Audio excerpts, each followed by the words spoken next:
Neil Young and Crazy Horse, Colorado. The 39th record from the legendary Canadian singer-songwriter and his crew. His first album since Psychedelic Pill in 2012. I think both of us... First album with Crazy Horse. With Crazy Horse. Pill. Yeah. He's done like 3 or 4 albums. I should have said that. Because Neil Young, to be clear, he's 73 years old, Neil Young, and he still shits out albums at least once every 2 years. Yeah, he does. Which hence him having 39 albums, which is insane. Yeah, it's a difficult amount of records to actually sort of contemplate how you would, when you consider he probably, when you and I were born, he probably had 10, 12 albums out? Yeah, probably. Yeah.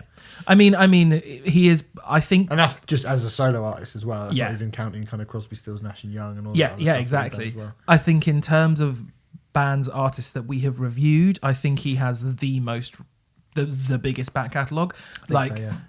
Even things like Springsteen. I mean, Western Stars was his, 18th, 19th album? I think it was, yeah. I mean, that seemed like a lot, but... Yeah, Neil Young pisses on that. Young. The only artist I can think of who has a more vast back catalogue is Frank Zappa, I think. I mean, there probably are. This is off the top of my head. There probably are other ones. Grateful Dead?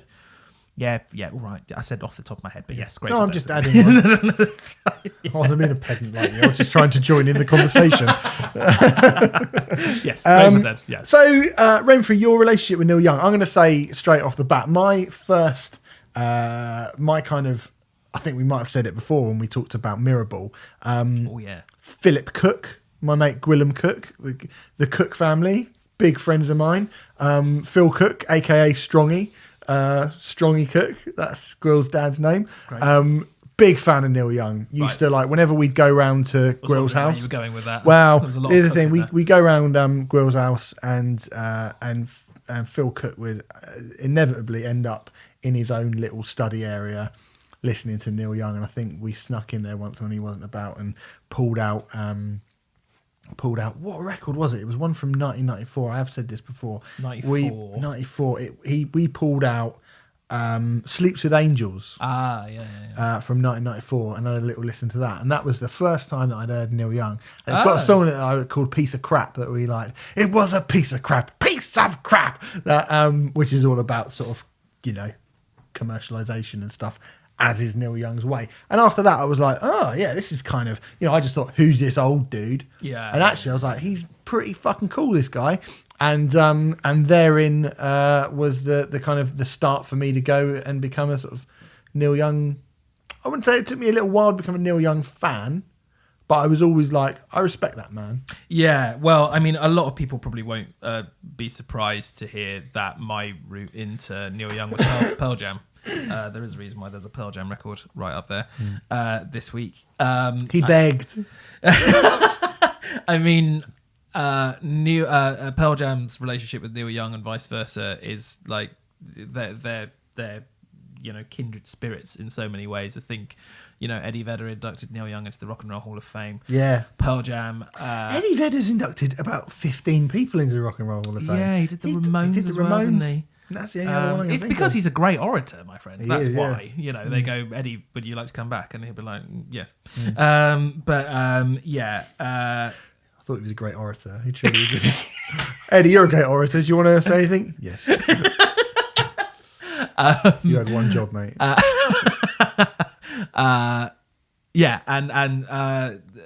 Pearl Jam regularly cover Neil Young. I mean, the first Neil Young song I ever heard was probably Pearl Jam covering "Rockin' in the Free World," which they end many of their sets with, probably a third of their sets with. I remember when they brought that out when I saw them at the O2 last year. Yes, I thought it was over, and then suddenly that kicked in, and I just was so happy. Yeah. Oh, it's a wonderful song. Great. And Pearl Jam's version of it is just fantastic. It's almost become Pearl Jam's song now. Like, it's just brilliant. And then steady, mate. Strong, he'll be around. It won't fucking stand for that. Poor him. He's got no idea what you're getting into. I mean, again, I'm plucking this out of my arse, but at this point, I wonder if Pearl Jam have played that song more live than Neil Young has. Surely not. I don't know, but I put it to the world. We'll try and find out next week. So naturally I was inclined as to find out who this man that the members of Pearl Jam referred to as Uncle Neil was, and the godfather of grunge. Godfather of grunge, exactly. I quite like grunge. I was like, I better find out who this guy is. So I bought. I didn't know whether to go with a Neil Young album or a Crazy Horse album, so I bought both. I bought Everybody Knows This Is Nowhere and After the Gold Rush, both at the same time, and. Just really fell for those records, particularly After the Gold Rush, which I think is just a beautiful album, and it's probably remains my favourite Neil Young album. Got it there on vinyl. Absolute. Sounds fucking incredible. Yeah, it would sound good on vinyl. Yeah. It's an absolute. It's just a beautiful record. It's brilliant. And then brilliant. And then from that point, it's like, where do you go? Because he has such a vast back catalogue. You're like, where do you go from there? So I just picked up stuff that was Pearl Jam related. So like Pearl Jam covered Fucked Up quite a lot. So I picked up Ragged Glory from 1991. Whatever album. Oh, is it Freedom that Rockin' the Three Worlds on? I think it's something like that. Yeah, that's right. I probably own, of the 39 records Neil Young's released, I probably own 10. It's more than me, mate. Right. Yeah, it is more than me. And those 10 vary. I mean, there's probably, of those 10, there's probably a couple that I've only ever listened to once or twice. Yeah. But then an album like After the Gold Rush, I've listened to hundreds of times. So I have an odd admiration. Neil Young's a weird one for me in the sense that, how I moan about bands who release basically the same thing over and over and over again. Yeah. I think Neil Young has a couple of different iterations of himself. There's Neil Young with Crazy Horse, which is very different to Neil Young solo. But it is difficult to argue that this album, Colorado, sounds like a lot of Neil Young and Crazy Horse albums. Well, this is the thing, isn't it? It sounds so much like classic Neil Young. Yeah. I mean, it's frightening. I think with Crazy Horse. With Crazy, yeah. But it sounds so much like you would expect a Neil Young Crazy Horse album to sound like. It could have been recorded in 1975. It could have. He sounds exactly the same. Yeah. All the guitar tones sound exactly the same. Yeah. Like, it really does, whether you think is this a good thing or a bad thing. I mean, I guess it depends on how much you like Neil Young, doesn't it? Yeah. It sounds so much like classic Neil Young. Like, it is like a time capsule that is from 1974 that has just been opened last week. It's pretty mad, that. Yeah, and there's something that I admire in it. I mean, this album was recorded in, 11 days up in the Colorado mountains. It's done almost entirely live. And I think as a man who goes on and on and on about how I like live music and live things over sort of pre-recorded stuff. I mean, that's usually in the case of actual seeing bands live, but you can tell. Take a song like what's the mega long one? She showed me love. So when Neil Young plays with Crazy Horse, there's always at least one song which is them just like jamming for fucking ages. It's become like the thing now, and it's track 2 on this one. It's 13 minutes and 37 seconds. I mean, first of all, I'll say I was surprised. Those songs always outstay their welcome. Oh, absolutely. Always. Yeah. I will say, with regards to She Showed Me Love, I was surprised at how long I enjoyed it for. It wasn't until like the beginning. I'm surprised as well how long you enjoyed it for, no matter how long you say, to be honest. Well, but, yeah. It was actually the 9-minute mark. Really? Which was the first point where I went, looked at the clock and go, okay, this could be over now. And it is it's remarkably repetitive. Not repetitive in the same way that Swans is repetitive, but I think it feels like a jam session. It feels like a jam session. I think the thing that I like about it though is it sounds like a band playing live in the room. Yeah. And you so rarely hear that on records these days. Like, not to sound like an old man, I mean I just did, but it's so that is so rare. It's so rare to hear a band in a studio just playing all live together. There's one point where the drummer, forgive me, I can't remember his name, but the drummer just stops playing during that song. And then like as if the song's finished, and then a couple of beats later he's like, oh shit, I start up again because we haven't finished. And there's something about Neil Young that I kind of admire, that he's willing to just be like, we're just capturing a moment in time. It doesn't matter that there was a mistake there. Yeah. We're capturing the fact that there was a mistake there. Yeah. I think if you enjoy that ethos and that approach, then you'll get a lot out of Neil Young. But at the same time, I would understand why someone would be like, why don't you just do it again then? I agree with you. I mean, it's a tough one. Yeah, it is a tough record. It is. Because for me, personally, I love that it sounds the way it sounds. Yeah, I really do love the way that it sounds. Same. So live and so kind of raw and so just sort of untouched. It feels like you feel like even sort of pressing play on your phone, you get kind of dirty fingers just from listening to it. Do you know what I mean? It feels like soot comes out of the speakers while you're listening. Do you know what I mean? It's a dirty sounding, raw sounding. I'm glad heavy. I'm glad you're saying it's of the ground and of the earth, because obviously that is a theme of this record. Yes. As well. But no, I do like that. I like how it sounds, and I really appreciate how good Neil Young. I was going to say how good Neil Young sounds. Neil Young has, let's be perfectly honest here, Neil Young has a distinctive voice, which some people will despise and some people will put up with. And some people love Neil Young's voice. Some people do love Neil Young's voice. Like he's not a great technical singer. He's not a great technical singer. He is a very, very... okay, this is what I think.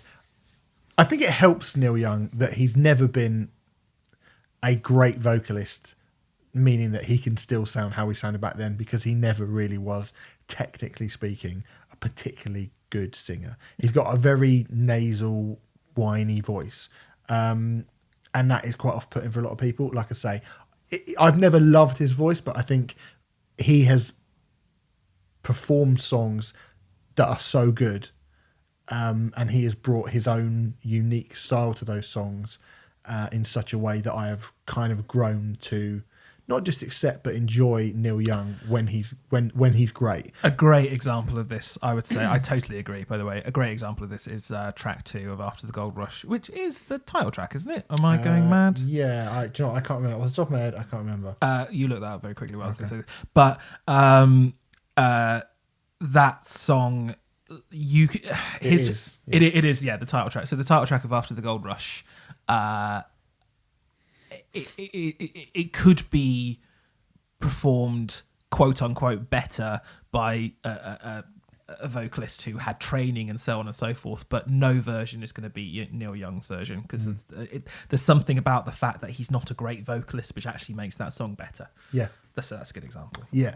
So he can still kind of sound almost, like I say, cryogenically frozen in time. He sounds great for a 73-year-old. Yeah, he does. And he sounds exactly like Neil Young. He doesn't sound like a bad croaky version of Neil Young. He sounds exactly like Neil Young.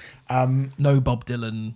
No crap here. And Bob Dylan's a great example of someone who, again, has Dylan got a great voice? Definitely not. Absolutely not. Like, he's written some absolutely staggeringly brilliant songs, and he has performed them in his own unique way, which means those songs are great. But is he a great vocalist? Not really. And you kind of either have to get past that and learn to find a way to kind of love it, otherwise go and listen to fucking Mariah Carey or something. But at this point, I mean, like I say, with all that taken into account, I don't care much for this record. I have to be honest. I don't care much for it. And it's kind of all the things that you've said that I think are kind of positives on it are great, but it's quite hard to explain exactly how I feel about it, really. I just don't think the songs are that good. Oh, really? Okay. I just don't think the songs are up to it much. I think there's a few bits, like you say, the kind of the Extinction Rebellion, the album is kind of writ large all over this, and there's a few lines in it where Neil Young can be a beautifully poetic man, but there's a few lines in this that that go like, I saw old white men crushing mother, all that shit about. He's very on the nose with his lyrics. But actually, I read the Guardian review of this was really good. Alexis Patrice, I can't pronounce his surname, but he was sort of saying it's actually sometimes the lyrics feel a bit basic, but the thing with Neil Young being on the nose is Neil Young has such a vast audience that even though he is clearly a very liberal left-wing kind of dude himself, he has passed, I don't think all of his audience are. No. So it's actually pretty cool that he is so kind of on the nose with his message and is going, no, this is what I'm saying and you can't misinterpret this kind of thing. And I think when you're preaching to people who don't necessarily think that, I mean, there was a lot of controversy with I think it was his 2004 album, Living with War, because that was very, very anti-Bush. And there were loads of protests outside, his concerts from like his long-term fans and stuff like that. And that's, there is an argument to say, isn't that more punk than liberal left-wing punk people singing to liberal left-wing punk dudes? Yeah, I guess so. Do you know what I mean? Like, yeah. So I admire that in a sense. I think there's a couple of songs on here which are really good, although funnily enough, it tends to be the ones which are more Neil Young rather than Neil Young and Crazy Horse. Such as? I think Green and Blue is a beautiful song. Is it Green and Blue? Yeah. Green is Blue, sorry. Green is Blue. This is really stirring, beautiful ode to planet Earth, believe it or not, which I think could have fitted on after the Gold Rush quite naturally. And just to give an idea of the on the nose lyrics, we heard the warning calls, ignored them. We saw the weather change. We saw the fires and floods. We saw the people rise divided. We fought each other while we lost our coveted prize. There's so much we didn't do that we knew we had to do, and we know why green is blue. And it's simple and on the nose, but it's actually quite nice. I think. Yeah, no, you're right. That's a pretty good song. That's a good song. That and then Shut It Down comes afterwards, and that's kind of a ludicrous song. Shut It Down's ridiculous. Yeah, it's pretty ludicrous, but I kind of, for some reason, it's so ludicrous that I don't mind it. Later on, there's one called Rainbow of Colours, where it sounds like something from Sesame Street, I think. Oh, I like Rainbow of Colours. Yeah, I don't mind it. No, I don't mind it. I was just like, wow, this is almost like a kind of children's sort of... I was just like, he kind of sounds like something from Sesame Street. Were you about to say like a nursery rhyme type thing? A little bit, yeah. But a lot of Neil Young stuff is nursery rhyme-esque. Like, Neil Young is not a complex... No. Like, he doesn't write complex songs. So many of Neil Young's songs are 3 chords in the truth. Like, loads of them are. Like, Rockin' the Free World's 3 chords, isn't it? Yeah, it's 3 fucking chords. Yeah. Like, and almost the whole thing. Rockin' in the Free World. Well, that's about communism, isn't it? Yeah. Like, and Rainbow of Colours... I mean, the message in that is brilliant. There's a rainbow of colours in the old USA. No one's going to whitewash these colours away. I mean, that's direct to Trump, like, fuck you and your racism, you twat. I really like Rainbow of Colours. I think Rainbow of Colours is classic Neil Young and Crazy Horse. Yeah. And there's a few moments on this record where you're like, yeah, you could slot that into one of the classic albums and it would fit really, really well. It's just... As I said at the beginning of this review, I have 10 Neil Young albums. And I don't really know why I should add this one to my collection. Yeah, I think that's it. I don't think there's enough on it to make me go, oh, this is one that I need to add. Yeah, me too. I mean, I think that's probably... I mean, I have less Neil Young albums than you. And I'm still like, I don't know that there's anything on here that I would necessarily... go back to, or even that were I to make a playlist of great Neil Young songs, I'm not even sure if anything on here would get into that. I would add Green is Blue. I'd add one or two songs from Green this is Blue album, is yeah. probably lovely. Probably the best song on really it, good I would song. say. Yeah.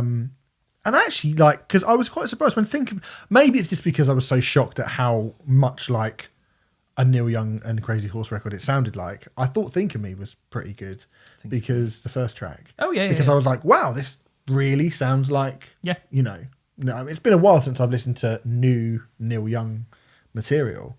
So the fact that it sounded so perfectly evocative of his past work, kind of took me by surprise a little bit, and I did find myself going, oh great, wow, listen to this, he sounds really fresh, and you know, it's got all the hallmark, you know, this could have been, like you say, plucked from after the gold rush or whatever. But I don't know if that was just the sort of shock of that or if it's a good song. I don't mind it as a song, but overall it's not great, this record. Generally he does, it's not great, but it's not terrible either. I don't think. I mean, you know, I've seen a couple of reviews where I'm like, my goodness, really, this got 5 stars in the Independent, which is way OTT. Never would have happened under your watch room. Absolutely would not. The Guardian review that I referred to earlier, like, summed it up really well for me, and I really wanted to find my own way to say this, but I'm just going to have to. It's summed up so brilliantly. Their last paragraph says, the end result is another Neil Young album to add to the pile of the not bad and the okay he's amassed over the last decade, while the steady stream of archive releases highlight how great Neil Young can be at his best. As good as any artist in rock history, and certainly better than this. And I think that sums it up pretty perfectly. And this is the thing, there are these archive bootlegs. I've referred to them on the show. You did, when we were talking about Roy Buchanan, you mentioned. Yeah, they keep going through the archive and releasing these amazing official bootlegs, most of which are fucking awesome. And I would probably recommend you go to one of those before getting a new Neil Young album. Like, he does still occasionally bring something out. La Noise came out 2011, 2012, something like that, and that was a really interesting experimental odd. That's a really good record, and that is one that I listened to. I was like, oh yeah, I'm gonna get this. But it's quite rare now that he does that. But then 39 albums in, come on, it's fair. It's fair enough. It is fair enough. Yeah, you know, you can't argue with that. You can't at all. For it not to be, you know, embarrassing is pretty impressive. And this record is not embarrassing. It's not embarrassing, it's just you don't need it. I think that's the other thing. With it being 39 records, if you're sitting here and going, I've never listened to Neil Young, maybe I'll listen to it, like, you know, this is... Get After the Gold Rush, or Harvest, or Zuma if you want Crazy Horse, or... Oh, is Freedom Crazy? Rust Never Sleeps is great live album. Mirable, yeah, fantastic record. I mean, I'm going to even chuck in, just the first one I heard, Sleeps with Angels, I think. And I think Sleeps with Angels is a fair one. Yep. Yeah. So there you go. Neil Young's Colorado, Neil Young Crazy Horses Colorado is out right now. It's all right.